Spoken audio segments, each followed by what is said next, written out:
neighbors ever found out that they're speaking about what they're being subjected to, they would be killed.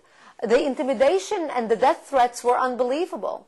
In the old city of Jerusalem, when I was working as a news anchor, in the Christian quarter, a few Christian girls were walking back from Catholic school, dressed in the Catholic uniform. And there were a few incidences where Muslim Palestinian students would throw acid on the Christian girls' faces. A couple girls were deformed because of acids and had to be taken into Israeli hospitals. I was able to see the Israeli side that always believes the best, hopes for peace, teach their children that one day we're going to have peace with the Palestinians. One day we're going to have peace with our Arab neighbors. And we're going to do everything we can to achieve that peace. Yet you would go visit the Palestinians, and the Palestinians teach their children, one day we're going to kill all the Jews and drive them into the sea. I saw nothing but two faces. One, a face of hate and evil, and one, a face of love and compassion. And that's what the situation is between the Palestinians and the Israelis. Well, what sort of danger did you face from Islamic terror organizations while you were in Israel? I was very worried for my life, because in the Middle East, when you speak the truth, when you report honestly about the facts and what's going on, your life gets threatened.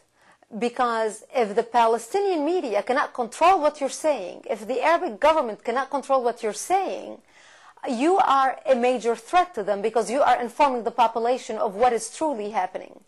And that's what I did when I worked for Middle East television. They tried to assassinate me in Lebanon. They tried to shoot at me one day when I was walking home. They thought I was dead. I played dead in a ditch until they left, and then I crawled home. They chased me in Israel twice. I was chased for 2 hours, one time between Tel Aviv and Haifa. I traveled wearing different wigs so people would not recognize who I am. I would always disguise my appearance.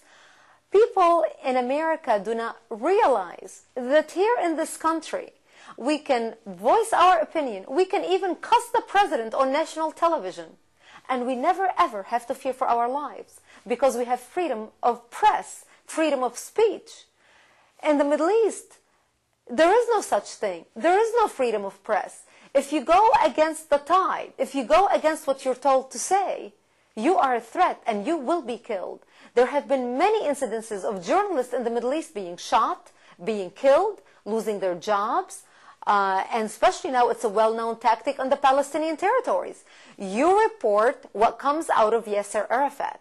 You do not go against the Palestinian media or you will be killed. And the tactics they're using right now is they're accusing reporters of being traitors, of being informant to the Israeli army, and they're killing them publicly, because that's the accusation that they're sticking on them, instead of them saying, well, he's not listening to what we want him to report, and therefore that's why we killed him.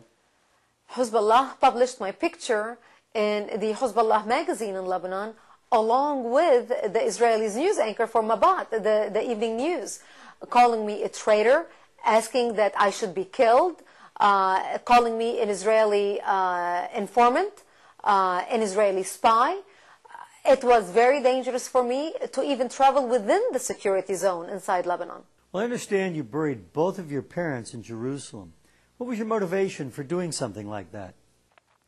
Before I left Israel and came to the States, I wanted to make sure both my parents were buried in Israel. My father was living with me at the time when he died, and I buried him in Jerusalem on Mount Zion. But my mother had died a year and a half earlier. So before I came to the States, I went back to her grave, dug her out of her grave, took her out of her casket, put her in another casket in my car, and drove her to Israel and buried her with my father. Because I wanted to ensure that my children, yet unborn, will always know where my loyalty lies and will always be drawn to Israel. I believe actions speak louder than words. People can say anything. It's their actions that tell you exactly where they stand. And that's why I buried my parents on Mount Zion. If you are ever in Jerusalem and you are visiting the Oskar Schindler Cemetery, you would be passing by my parents' grave on your way to his tomb. Do you think if the Israelis gave back the West Bank and Gaza, there would be peace? No, it's not Gaza and the West Bank. Israel could give them Gaza and the West Bank, but the Palestinians want it all, not only Gaza and the West Bank. People need to realize when the PLO was formed in 1964, Gaza was illegally invaded and occupied by Egypt, and the West Bank was illegally invaded and occupied by Jordan. When the PLO was formed in 1964, it wasn't Gaza and the West Bank that Yasser Arafat was fighting to get. It was Israel proper that Yasser Arafat wanted. Today in the Palestinian Authority, under the Palestinian Authority, in the Palestinian schools, when you see maps of Palestine, Israel doesn't exist. It shows the whole area as the map of Palestine. They want the whole land. They do not want Israel to exist in the Middle East. Israel has no place in the Middle East. They do not want any Jews living in Arabic territories. You look at Israel. Israel has Muslim Israeli citizens. They have Muslim in parliament in the Knesset. Show me one Arabic country in the world that has a Jew in its government. The Arabs hate the Jews, and they do not want the Jews in the Middle East. The Jews don't have a place in the Middle East. And no, Israel can give Gaza and can give back the West Bank to the Palestinians. It's not going to be enough, and it's not going to be peace, and they're going to be fighting to get more and more and more. Well, what do you think about the Palestinian leadership? I think the Palestinian leadership is corrupt. The Palestinian leadership is the cancer that is killing the Palestinians. If the Palestinian leaders cared about the Palestinian people, the least they can do is take those millions and millions of dollars that have poured into the Palestinian territories ever since the Palestinian Authority came into power in 1995. Millions of dollars have poured from the United States, from the European Union into the Palestinian territories and went into the pockets of Yasser Arafat and his cronies, while the Palestinians are still living in refugee camps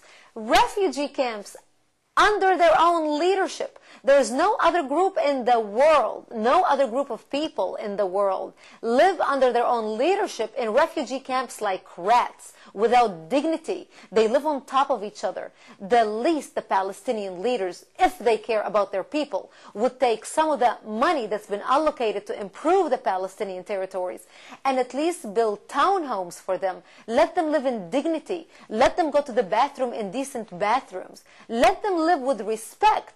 But instead, the Palestinian leadership pockets the money. It goes for bribery, for driving the Mercedeses, for driving the BMW, for fancy vacations, for fancy homes. Abu Mazen has a $1.5 million home in Gaza. How many Palestinians that live in Gaza live in a $1.5 million home? The Palestinians need to wake up and kick their leaders out. And it needs to come from them. The world cannot do it for them.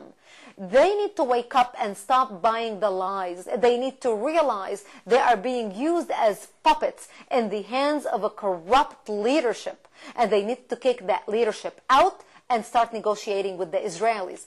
Because if they would have accepted the Israelis' plan in 2000, when Barak offered them a plan that was irrefusable, if they would have accepted that plan, they would have had 97% of the territories right now. Gaza would be 100% under Palestinian leadership. And they even turned that down. Yasser Arafat